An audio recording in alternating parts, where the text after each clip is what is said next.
You can take out $10,000 a year for K through 12 education, but then you can take out an unlimited amount for secondary education, such as a college or trade school or a beauty school, culinary school. And what people don't know, and this is the hot tip, you can actually open up a 529 for your kid before they're born. Oh, wow. Yes. Because what you do is you open up a 529. Wait, no, they told me they had to have all these things like social security number. I had to get a social security card before I did it. Okay, so here's the secret. You open up a 529 and set yourself and your social security number as the beneficiary. And then once your kid's born, You switch it. you switch it. Ooh. Yeah. Okay. Yeah.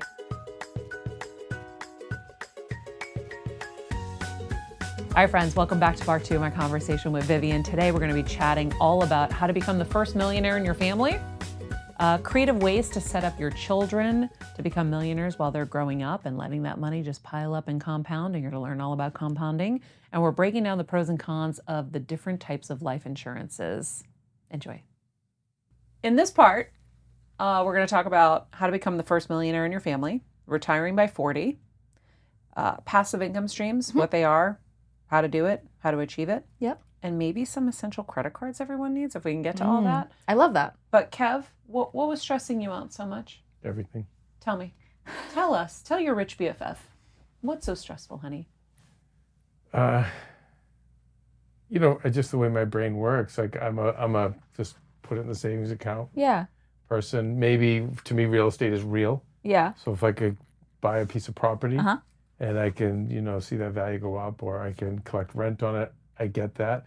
When it starts to get, maybe it's the ADD in me or whatever, when it starts to get into the stuff you both are talking about, the heart just palpitates a little bit. Well, I'm sure a lot of people's do. Yeah. And I think one thing that we can actually all do is just take the thinking and make being smart with your money super mindless. Something beautiful is that most of us these days, we don't get paid by a physical paper check. We get direct deposit. Somehow electronically money shows up in our bank account. And many people who work at companies, there is a workplace portal. And you probably logged into this portal and filled out all your information when you were onboarding your first day of, the job, and then never thought about it again. But what most of us do is we put 100% of our paycheck into a checking account. And then you spend we spend it. What you can do instead is actually log on to your workplace portal and say, hey, I'll put 90% of my paycheck into this checking account. I'll automatically split 5% off into savings. I'll split another 5 into my investment account. And that way, you don't even have to have the mental burden of, I need to save, I need to invest. You're already doing it. Today you is taking care of future you, because future me is busy. Future me needs to run to my appointment. I got to get groceries. I have things to do. So take the 30 minutes, log into your workplace portal, and take all the thinking out of it. Because when there is no emotional decision-making happening, and it happens like clockwork every single month, it'll be way easier. And then you'll open up your savings account in a couple months and be like, where did all this money come from? Yeah. That so now money you have to came go from- to the trouble of setting up those other accounts to link them, right? Correct. Got it. Still want to come from regular guy perspective. Yep. Me and my people, we don't necessarily work at a corporation that will do that. It could be construction, it could be, Yeah, like you guys, Dwayne and Nika, you don't get paid through like a portal like that. You're getting the payroll company. There's no portal for you guys. Yeah. And who knows, maybe the payroll company does have this, but I like the idea of taking 10% of my check and putting it somewhere. Is there a way with a Bank of America, or is it, tell me, So what you can do is you can set up a auto draft. And so say you have, $2,000 hit your checking account, you can automatically draft either by dollar value or by percentage, and just be like, okay, on the X date of every single month, I need to transfer $300 from my checking account to this savings account, and your bank will do it for you. Boom. How do you like me now? So when we were with Whoopi Goldberg years ago, I think it was at the All-Star game, she gave us this advice. She pulled us aside, like the gangster she is, and she's like, you need to save 10% of everything you make. Put it away. And I was like, yes, Whoopi. Yes, Whoopi. And then I went home and I looked and I realized, oh, I've saved like 30+% of everything I've made, because I'm such a squirrel and so, scared. Well, / smart. I do think that, especially when you work for yourself or if you're a freelancer, you have to be mindful, in particular in states like California and New York, where the state, income taxes are really high. If you are a freelancer, oftentimes taxes don't get taken out of your paycheck the way that you would if you were a W-2 employee at a corporation. So you need to set aside anywhere between 30 to 50% of every check into a high yield savings account just to make sure that you can pay Uncle Sam quarterly. Yeah. And so I think that's really important to set money aside for those taxes. But of the 50 or whatever, 70 you're getting to keep, it is really important to try and set aside a healthy chunk for the future. Yeah. Because in certain careers like yours and mine, we have the opportunity to make significantly more than the average employee. But, and you're not a great example of this, some of us only get a career that's 5 years or 10 years long. It's like being an NFL player. Yes. You get millions of dollars for a short period of time, but you're not an accountant, you're not a teacher, you're not a firefighter, you're not a lawyer. You don't get a 40-year career. You need to make sure that those 5 years count, and they count for all that other time where you can't go and get a regular job. Yeah. So That's a it's good important. point. Be Well, realistic. that's how I always thought about it. I was always scared of what if the next contract doesn't come? What if the next thing doesn't come? I need to be set up for the future, or we need to be set up for the future. So I always say the 10% tax you have to put on yourself is the savings. Like, you guys should be putting a 10% tax on everything you make, no matter what. Like, you just have to do it. And then that money, like you said, if you have it in a high yield account, a savings account, or if you're having it go into an investment account, that money will make money and then compound and compound and compound. And now you're making money off your money. And the beauty is you are someone who has had a very long, illustrious career. And part of that, and you probably did this subconsciously, is because you don't make money one way. So, there's hosting, there's licensing for your likeness, you've got a social media presence, now you have a podcast. Like, the beauty is if you work for yourself, the more streams of income that you can have, the better. Because I know as a creator, it's very easy. If next quarter something happens, we go into a recession, like, the brand dollars will dry up. Yeah. Okay, good. I still have the money from my book advance. I still get ads on my podcast. I can still go do speaking events. I can still do XYZ, because if you make money one way and that well dries up, you're screwed. Yeah. So the more routes that you can have dollars coming in from, it diversifies your income in the same way that you want to have a very diversified portfolio. You would never put 100% of your money into one company.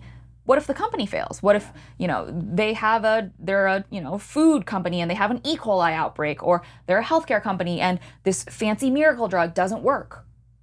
That company is going to have serious financial troubles. And if all of your money is tied into one thing, you're going to have serious financial troubles. So diversify your portfolio, diversify your income. Yeah. So, like, for example, if all your money was in Budweiser stock, Exactly. we've seen what's happened to Budweiser. Yeah. But if you were invested in the S&P 500, which always outperforms, created, mutual funds or individual stocks, that money is spread across all of these big companies. So if Budweiser's a part of that and they have a loss, well, Starbucks over here and Dunkin's over there and, Costco over here, that's going to save you.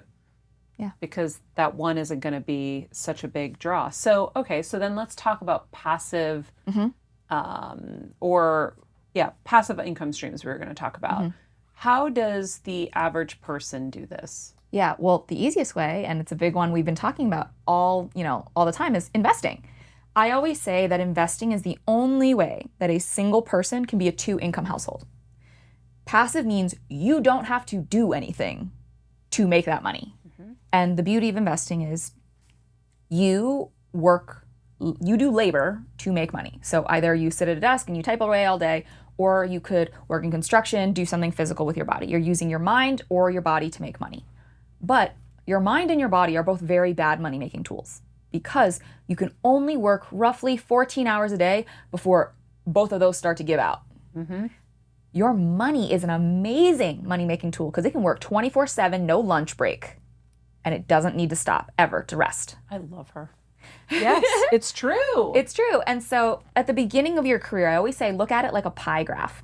At the beginning of your career, the vast majority of your income, your pie graph of income, should be red. Money from labor. You are laboring. And then a teeny tiny sliver is the money that you have gotten from labor. You deploy it into investing. And that's a tiny little sliver of blue. You are getting money from investing. But as your life progresses, there should be more and more and more blue income. And the red, the money from labor, should actually become a smaller and smaller fraction of what you're bringing home and what is contributing to your overall wealth growth over time. Because at a certain point, your income may plateau. But the more money you have invested, the more money you will make from that money. And so it really is an unlimited source of passive income. The more money you put in and the earlier you do it, the more time can work in your advantage to help compound interest, really just math, do its job so that your money can grow and work hard for you. Can you explain compound interest to people? Yeah. Do you guys know what compounding is? I do. What is it? It's when you, well, I know basically. It's when you add into something and then the percentage increases over time, and so it like doubles and triples on itself. In layman's terms, is Very that good. Sort of, yeah, Okay. exactly. What I like to say is just a fancy term for your money growing upon itself. So your money makes more money. So think about it in easy terms. You have $100 in an account.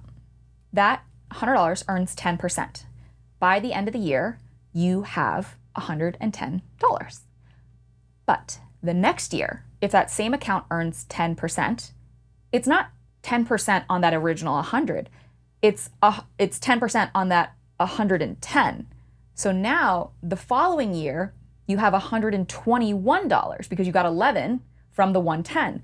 So that random dollar came out of what essentially feels like thin air, but it's just a fancy way of your money makes money, and then even that money that was made through investment gains makes you more money. Yep. So it's very much an exponential curve up. And then that exponential curve gets stupid. It just starts looking vertical. Yeah, it gets really, really stupid. Because I remember this example in Tony's book where he talked about a post office worker whose mentor said, I'm going to put a 10% tax on you. And he's like, but I make no money. And he's like, I don't care, 10% tax. And he ended up becoming a millionaire. Yeah.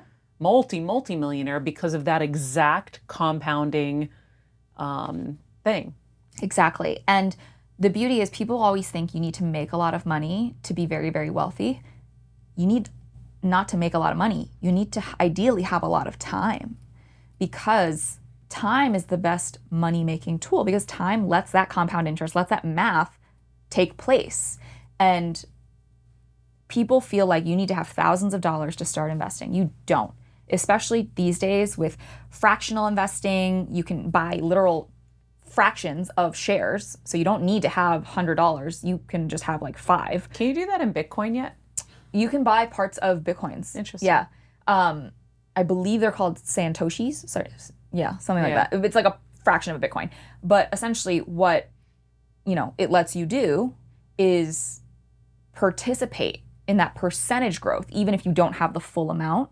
And you get that like prorated or... Yes, Yeah. correct. And so it's just really important. Start early and often.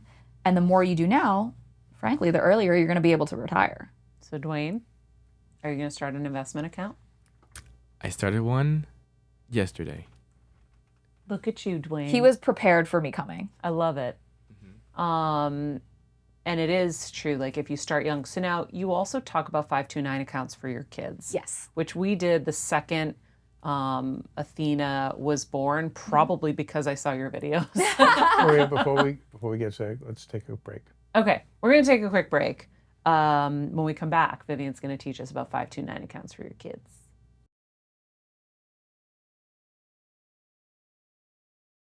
Okay, we're back. 529 accounts for your kids, because you can make your kids into millionaires just by setting them up and starting this at that age, right? Mm-hmm. So a 529 in particular is for educational costs. But what's really special is that the money that you put in is able to grow tax-free and be used for educational costs tax-free. And then if you actually have money left over, say your kid's like a star track athlete or whatever, they get recruited, something like that happens, you can actually roll up to $35,000 of that 529 into a Roth IRA for them to help them with retirement as well. And so, But also I heard that there were some exceptions where you could take that money out too. sort of, yes. And yes. you just, what is it, like 10% you lose or something like that? There are penalties if you take it out for other reasons. However, there, are tons of, I always say caveats, because every financial rule that is there has a but. Yeah. So, just make sure that you are actually looking at the exact terms. And also, every state's 529 is a little different.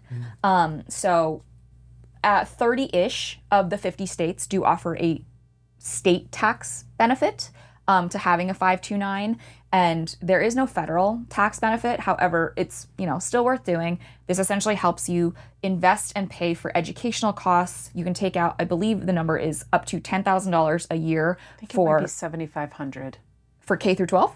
I think so. Really? I think that was the max contribution you can make tax free. Oh, that's the contribution. Yeah. You can take out $10,000 a year for K through 12 education, but then you can take out an unlimited amount for secondary education, such as a college or trade school or a beauty school, culinary school. And what people don't know, and this is the hot tip, you can actually open up a 529 for your kid before they're born.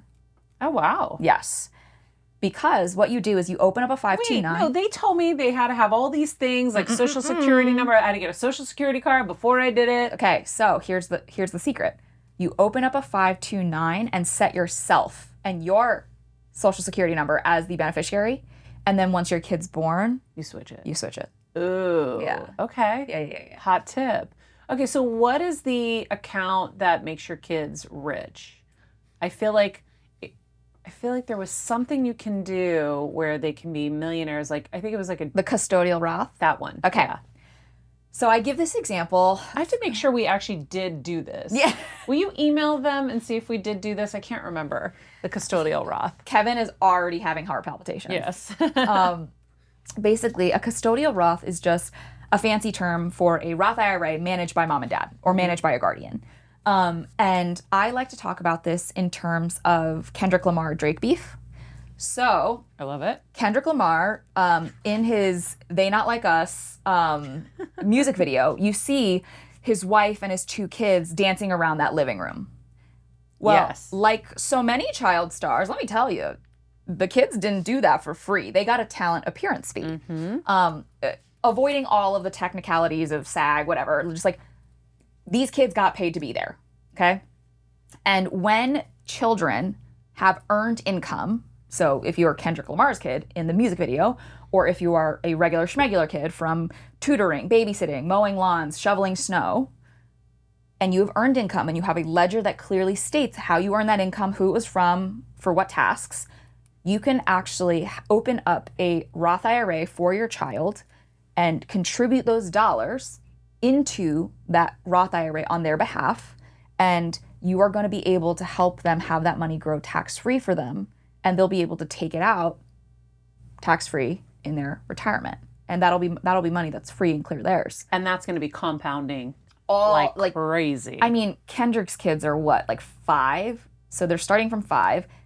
Aside from the fact that they have wealthy parents, and they can pay them whatever they want too. Right. They could put a $5 million payment in there if they So they wouldn't necessarily want to do that because the Roth IRA has an annual contribution limit of, it changes every single year, but I believe last year it was $7,000. So just double check, because this number changes every single year based on the tax codes. So double check, but there is a limit, but your kid gets paid, the money goes into this account, you invest it, and they end up really growing for a long, long time because your kid's under 18. Yeah, that was the Beyonce and Jay-Z video where they were like, it was all over the social media platforms that, what's their kid's Blue name? Ivy went on tour with them, yes. Yeah, she's, wealthy AF. Yeah, exactly. Not just because of her parents, but because of the few appearances, or her voice was in his song. It's the same reason why DJ Khaled always goes, father of Assad, and then you hear like a little babbling on his track. It's so that he can pay his kid for the feature. Yeah. All of these very, very wealthy people are doing this at the recommendation of their business managers, their full financial team that's taking care of them. And I think we need to teach this to regular people too, because everybody could use this. That's why we're here right now. That's right. We're teaching everybody. I'm like, I love sharing everything. Yeah, I can't gatekeep to save my life. I wish. No, but why do you wish? We don't. Because then when I tell people where I get my lashes done, I can't get in with him for 3 weeks. Oh, and I I'm know. like, wait, no, I know. I have that issue too, where I'm like, listen, I'm going to tell everybody about you, but you have to continue to prioritize. Yeah, I'm like, listen, if we have to have a 7 p.m. session, you got to make that work for me if I tell everyone to come to you. But yeah. That's so funny. Okay, so we've talked about passive income. We've talked about the savings accounts, the Roth IRA, and the 529 account. Is there another account that we should know about that we need? Ooh, I think something, not necessarily an account, but something that you can do for your kiddos is help them with their credit score. Oh, yeah. Yeah. But see, I heard there was a negative to that too, because I almost set up a credit card for Athena so she can have good credit. But I think it was something like if we screwed up for some reason, then her credit would be ruined forever. Or if there was fraud on the account, or identity theft. Yeah. That was like a big thing. And I was like, oh, I don't know if we want to do this yet. So what I would encourage is you can open up a card for her as an authorized user, not her own card, an authorized user on one of your guys' credit cards, assuming you're making monthly payments in full on time. Yep. That will help build her credit. And the big secret is you should actually freeze the card. Typically you can do this in your credit card portal. Just be like, lock this card. This card cannot be used. And then your kid's little. Athena's super small. Don't give the card to her. Of course. Even when she becomes a teenager, don't give the card to her. You can cut it, whatever, put it in a safe. That is not actually for her to be spending on. It's for her to be building that credit. Yeah. And if the card is actually locked, if all of that is, relatively tight and you guys have credit monitoring on for both of you guys as well as her, it shouldn't be a huge issue. You know, honey, I might need some protein actually to get my brain going. Do you have any wonderful pistachios? You who says you have them all the time. I don't know. Do you have them with you today? You know what? I actually don't have them on campus because I've eaten them all. And my associate, Dwayne, loves his pistachios and eats them too when I bring them. So you guys ate all my pistachios? Because I have a different bag with me. You are at AfterBuzz TV today. You can tell this is a remote location. Yes. That's All right. Well, friends, wonderful pistachios. You know they're a staple in our house. We keep them stocked everywhere, but clearly Dwayne and Kevin have just eaten them all. And you know what's funny? In our cabinet at home right now, we are out. I looked for the salt and vinegar last night for my salad. They didn't exist. We only had the hard shell ones, which I'm scared to eat now because I don't want to break my teeth. And I've really gotten used to just shoveling them down. You're not going to break, yeah. I watched Kevin shovel them down like this with the bag. And I'm like, here's the thing about the shelled ones, why they're good. For someone like me, they slow me down. They make you slower. Eat slow. And it's kind of fun to lick the salt off the It is. I do like licking the salt off the shell. And that's good for viewing. So I like that for viewing. But when I'm starving and I need to eat, I need them pre-deshelled. So thank you guys for not allowing me to have any protein right now when I need it most. But as you guys know, sweet chili and salt and vinegar are my favorites, and I incorporate them into my meals. Each 1 ounce serving has 6 grams of protein, giving you over 10% of your daily value. I am obsessed. If you are looking for a new way to snack, check out wonderfulpistachios.com and enjoy. Also, Macy's. We are heading into the end of the summer. Of course, here in LA, summer will continue until October, but for the rest of you in this world, it's ending. I don't know, Miami's pretty hot for a while too, right? So you're good for a little bit. But it is back to school, also early holiday season. I did see Halloween stuff out in the stores, and I'm like freaking out that that's already a thing. Kevin already got us costumes, by the way. He's already ahead of the game with Halloween. But regardless of what you are preparing for, friends, our friends at Macy's have you handled, whether it's summer plans, back to school, holiday, whatever it is. They also have their free personal styling service, which I talk about all the time. I don't know why you wouldn't try it to get a little assistance. I always say, help you get out of the rut. You know, a lot of us wear the same stuff all the time. Yep. And then for me, I know it takes a stylist to come into my life and bring some pattern that I would never wear because I'm not a pattern person, but I love that pattern on your dress. And sometimes they'll bring something I never thought of, and then they put it together. I'm like, oh my God, I love this. And I would have never done it. So that's why I love the free personal styling services, because they'll get you out of a rut and help you look your best and feel your best. So if you guys need any inspo, you can go to my wish list inside the podcast description and check out the things that I have personally curated. Is there such thing called like financial shaming? I feel like we can create that. Okay. Because I feel shamed right now. And it's just because Do you feel lesser than? Well, no, because it's like, Vivian must be saying like, oh wow, Kev's all over it with buying Halloween costumes. God, he's really on top of his stuff. Yeah. And he's out of pistachios. Boo. What? Listen, I do believe in life. We are a partnership. We've been together like 27 years or something stupid like that. And we know our strengths. And you are the visionary who's built all of this in the studios and Gets the Halloween costumes. Gets the early. Halloween costumes. And By the way, no, Vivian, by the way, my Halloween costumes always get pressed. Do you know my Halloween costumes, they still, People magazine every year puts them out? Top 10. Just saying. Always. But, Just saying. But you're also good at stocking our pistachios, except for this one moment today. You're really good at a lot of things. Great on the remote control. I mean, no one better on the remote Right? than him. No, Dwayne, come on. Am I not good at, like, I'm really fast. You don't You want to go to have Hulu? be- We're there. You want to go to Netflix? Done. You don't have to worry. I got it. But it is. No, but she really it is helped me, Good and, that you have to have a foundation. You have to know what's happening.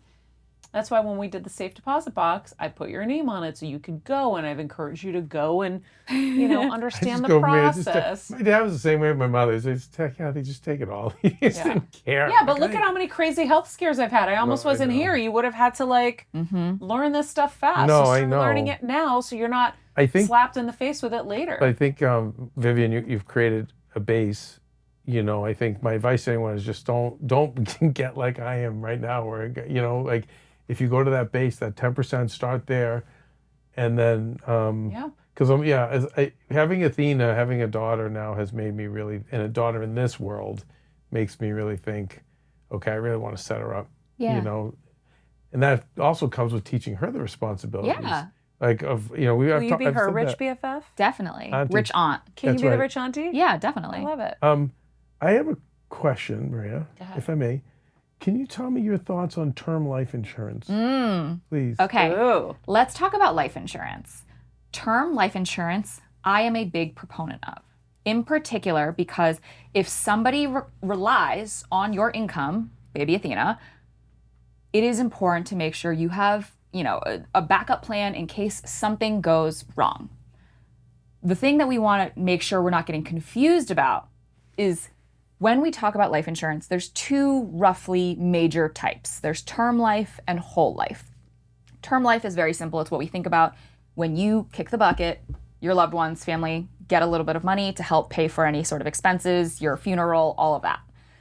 Whole life has the death benefit, but also has this highly touted on the internet cash benefit, where after a certain amount of time, the premiums that you're paying in actually start to accrue and then can be invested. And in theory, that sounds like a great idea, right? It's actually a horrible idea for the vast majority of people. Ooh. Because whole life is talked about like it is the end-all, be-all, amazing investment thing, because the people on the internet who are talking about it are incentivized to sell it to you. Ooh. The financial advisors that are touting whole life insurance or index universal life or those types of products, the reason they're so invested is because the initial setup costs for some of these plans and the premiums are so dang high, they're cashing a huge commission check and they want to make money. The reason why it doesn't make sense for the vast majority of people is because the setup costs and the premiums are too high. You would be much better off saving the money you would spend on the setup and the premiums, buying term life, which is much cheaper, much more affordable, and those additional funds just putting into an actual investment account and investing it that way versus getting this Paying life these premiums. Correct. So, okay. I I have a counter though. Mm-hmm. It's not really a counter. It's just a question. The concern I have Yeah. is with term, eventually they can, dump you, right? When you age Yeah. out, they can go, okay, right? I'm older dad, so I'm concerned about this. Yeah. But with whole, isn't it with whole they can't dump you? So the thing with term is what you can actually do is ladder it. So you can have one policy and then have another policy start like roughly before that one ends. So you will be continued to be protected. Certainly as you start to get a little bit older, it's possible that those premiums will go up, but it's just going to be nothing compared. But can they dump you? Can they be like, you're 84 and yeah, we're out? I think there are certain scenarios where they will attempt to, but if you have those plans set up in advance, they shouldn't necessarily be able to do that if they've already been contracted and underwritten. The only thing that I would recommend, though, is if you are at that age of 84 and you've got that plan, that policy, it's also nice to be self-insured to a point where you say, I have enough in my investment accounts, in all of my other accounts, so that if something were to happen, They're fine. They're fine. They have that too. Yeah, so you don't think about it like that. You think about needing all this other stuff, but I didn't know that the whole life insurance, you could invest money at some point, because we've had it forever. Yes. So should we be investing that? No, we have term. We had whole. Remember when I dumped it years ago? We had it when I didn't know any better. It sounds And like you then surrendered your whole life policy. I did, decades ago, because of the things you just said. Yeah. I didn't know. Yeah. So I just jumped in real fast. Yeah. So I just panicked. I just wanted Maria to be okay. And then our business managers said the same thing as you. So we have term. We have term, Yeah. which we're fine. My fear, Maria, is that when they, again, I don't know enough about this, that they can look at their watch and go, you know what, you're 70, 72, I'm out. But if, at that age, my daughter's still young. So I have to, that's why I'm like. So we need to look into a ladder.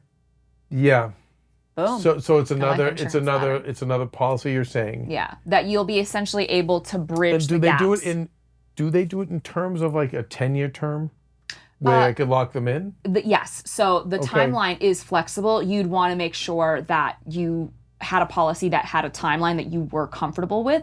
But keep in mind, different timelines could just mean slightly more expensive. But even then, it's worth the doing. money, though. I just, Exactly. for my sanity, for Yeah. Maria and the baby. The other question was, who, I know the insurance agents, that they're insurance salesmen. Yeah. It's like a reason we make fun of them. Who would I go to for to advise me on this? Yeah, I think having a conversation with your business manager or even just a certified financial planner who's a fiduciary could be really helpful. That's a big one, right? The big key word is fiduciary, because it is, in layman's terms, a fancy way to say this person has to do right by you financially because they are legally bound to do so. And if they don't, there can be consequences. You can take them to court. So a fiduciary has to make the right decision for you versus for their wallets. Yeah. Or the institution they work Correct. Got it. Okay, very helpful. for. Okay. Boo. Look, you're going to be off and running. See? You got this. And Heal Squad, you got this. Everybody needs a rich BFF. We now all have one, and thanks to you, Vivian, everyone has you. Yeah. So thank you for being here. Thank you for all these amazing tips and all this amazing advice, and hopefully we can do this again. Yeah, thank you so much for having me. If you guys want to find all of my social content, I am your Rich BFF across social media, and my book is titled Rich AF, The Winning Money Mindset That'll Change Your Life. Please check it out. Awesome. I mean, yeah, it was great. And I think because I came up on Rich Dad, Poor Dad. And Maria did Money Master the Game, and they're great. Athena's going to come up on Rich AF, though. But I feel like Yes, they're she is. introductory. Yeah. And I feel like you're 102 for this next generation. And what I really like about your message is, I think what we've realized, I think a lot of us are realizing that consumerism has gotten out of control. We're seeing the darker side of capitalism because, we've taken out communism. Yeah. So now we're really saying, okay.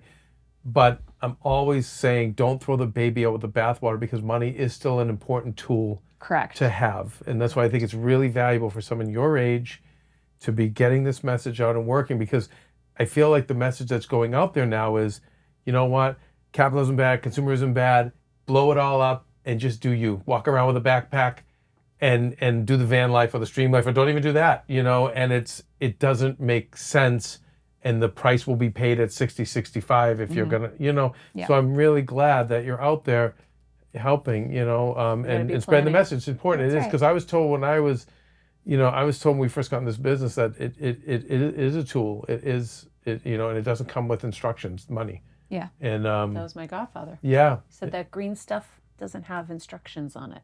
Right. So I'm glad you're doing what you're doing. Keep Thank it you up. so much. Thanks for having me. All right, friends. Check out all of her stuff. We're gonna put up actually, Dwayne, put up her book so that they can see it. In the meantime, be nice people, make good choices, and be present.